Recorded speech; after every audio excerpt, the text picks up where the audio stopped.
Madame, monsieur, bonjour. Nous ne sommes plus qu'à quelques heures du véritable choc au Paris Saint-Germain Olympique de Marseille en finale du Trophée des Champions au Koweït qui aura lieu ce jeudi soir. Nous y reviendrons en longueur dans cette édition. À la une également, une retraite surprise d'un double vainqueur de grand tour en cyclisme, mais aussi un blessé français d'importance pour le futur tournoi des 6 nations. Le casque sur les oreilles, le volume au maximum, un verre à la main. L'œil du sport, c'est parti. C'est un véritable choc qui attend le monde du football français demain soir.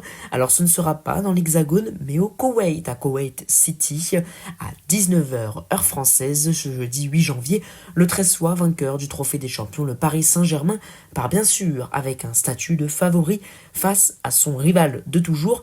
Paris vise un nouveau titre pour confirmer sa domination nationale, tandis que Marseille espère créer la surprise dans un contexte neutre, un titre qui pourrait changer beaucoup de choses pour les Phocéens, puisque ce serait leur premier depuis 2012. Et le PSG est dans une bonne dynamique offensive. Ousmane Dembélé et Désiré Doué ont tous les deux retrouvé le chemin des filets, c'était lors de la dernière rencontre.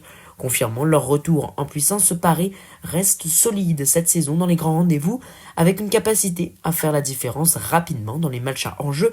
Les Parisiens auront aussi à cœur de prendre leur revanche du dernier classique qui avait lieu certes un soir de Ballon d'Or. Défaite 1-0, c'était au Vélodrome en septembre. Les compositions probables pour ce match du côté du Paris Saint-Germain, 9 joueurs étaient aussi sur la feuille de match de la finale de Ligue des Champions le 31 mai dernier. Chevalier dans les cages, Zaïre Emery, Marquinhos, Pacho, Mendes en défense, Neves, Vitinha et Ruiz au milieu, Doué, Dembélé et Kvaratskhelia en attaque. Du côté de l'OM, on retrouvera Rouli dans les cages, Pavard et le capitaine Balerdi en défense associé à Medina et Wea, Højbjerg, Kondogbia ou Riley Emerson. Et enfin, en attaque, Greenwood, Aubameyang, Ugueri et Païk Chao. Les résultats en football avec la victoire en prolongation à la 119e minute de l'Algérie 1-0 lors de la CAN face à la République démocratique du Congo pour se qualifier en quart.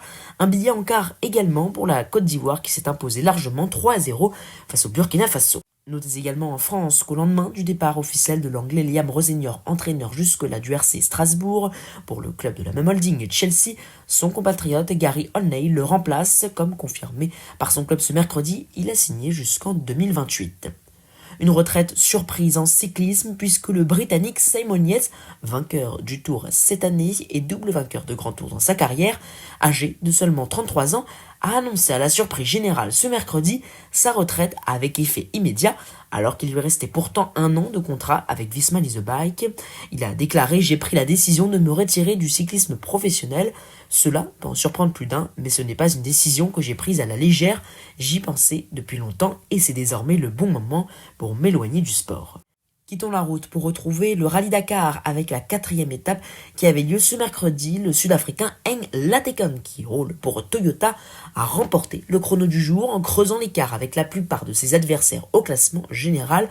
Seul Nasser Al-Attiyah, qui roule lui pour Dacia, a pu lui résister et compte moins de 4 minutes de retard. Sébastien Loeb a lui repris 4 places au classement, mais 8e et perd du temps sur la tête. Le tennis et en United Cup, les États-Unis ont battu la Grèce de Stefanos Tsitsipas 2 matchs à 1 ce mercredi à Perth, s'assurant la qualification en demi-finale de cette compétition. Les Suisses, eux aussi poussés au mix décisif par les Argentins, ont également rallié le dernier carré. Mauvaise nouvelle pour les Bleus, puisque le capitaine de l'Union Bordeaux-Bègles et demi-mêlée du 15 de France Maxime Lucu pourrait manquer le début du tournoi des 6 nations qui a lieu du 5 février au 14 mars. Il a en effet été victime d'une entorse au genou droit. Yannick Bru, son entraîneur, a évoqué de son côté une absence entre 4 et 6 semaines. Dans un instant, le programme, mais avant cela, un mot très bref, je vous le promets, de notre partenaire myfuturegift.com. C'est un site internet où vous trouverez tout ce dont vous avez besoin pour offrir des cadeaux personnalisés, des vêtements, mais aussi vous mettre ou vous remettre au sport. C'est l'occasion de tenir vos bonnes résolutions. Alors direction myfuturegift.com et merci à eux de nous soutenir. J'évoquais le programme, il faudra suivre Barcelone Atlético Bilbao, c'est la Supercoupe, ce soir à 20h en Espagne. Arsenal-Liverpool, ce sera demain à 21h, c'est un choc de Première Ligue. À suivre également Cremonese Cagliari, 18h30 et AC Milan Genoa à 20h45 en Serie A. La Coupe d'Afrique des Nations reprend vendredi. Mali-Sénégal pour les quarts de finale à 17h. Cameroun-Maroc au même stade de la compétition à 20h. Le programme demain de l'étape marathon du jeudi 8 janvier. Après une nuit en bivouac, les concurrents disposeront de peu de temps pour effectuer les réparations avant de repartir. Ils arriveront 428 km plus loin à Haï. La spéciale est de 372 km. Laissons les déserts chauds pour retrouver la neige avec le biathlon. Les Bleus seront à Oberhof en Allemagne ce jeudi 8 janvier. La course homme est à suivre à 11h30, la course femme à 14h15. Voilà, c'est fini pour aujourd'hui. Merci beaucoup de votre fidélité. Je vous remercie également de nous suivre de plus en plus nombreux et je vous donne rendez-vous, si ce n'est pas déjà fait, sur Instagram. Nous vous proposons de très nombreux contenus d'actualité. Chaque jour, une nouvelle publication et quelques stories afin de vous tenir au courant de ce qu'il se passe dans le monde sportif.